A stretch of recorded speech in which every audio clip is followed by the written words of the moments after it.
So I've just finished one of my regular presentations, and the subject today was who inspires me. With that in mind, I thought I would post this short video because in every community there are unsung heroes who inspire the people around them. I want to introduce you to a charity called Mama, Mothers Against Murder and Aggression. Do you remember the tragic and horrific case of a young boy called Jamie Bolger? He was a young person who was tortured and unfortunately met an untimely death due to the actions of a couple of arseholes.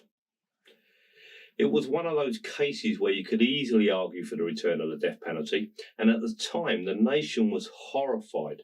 And like all situations like this, we normally go back to our normal lives after a few days. But in the case of two ladies in London, Jamie Bolger ignited the fire in their belly to make a huge difference. Outraged by this senseless murder, they decided to set up a charity to support the families and friends of murder victims. With no previous experience, two mothers pulled up their sleeves and started the process of changing lives everywhere. By the time I met Lynn Costello and Dee Edwards, their charity was making positive waves across the country. I was taken back by their determination and sense of urgency. Remember, these ladies set up a charity not through personal grief like so many people do, but through a desire to help others and comfort them at the most difficult time of their lives. My initial meeting with the ladies was off the back of the high-profile murder of Ben Kinsella. You might remember Ben. He was a brother of the ex-EastEnders star and was all over the news. Mama wanted to create an educational response to the knife crime panic of the time, instead of just listening to the ministers make hollow promises, which was a thing of the day.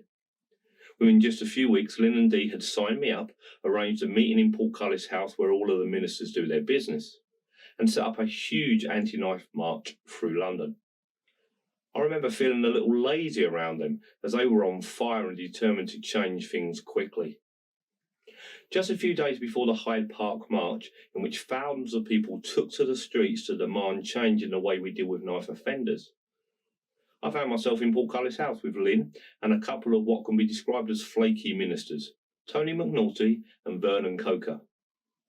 For the first time, I'd actually got to hear the promises in person and watch their fake body language and what can only be described as bullshit rhetoric that comes from this level of society. I left the meeting frustrated and irate at the complete lack of urgency displayed, and yet Lynn took it all in her stride and simply said, "This is what we're up against." On the day of the march through London, I witnessed many emotions, especially from those who had lost a young member of their family.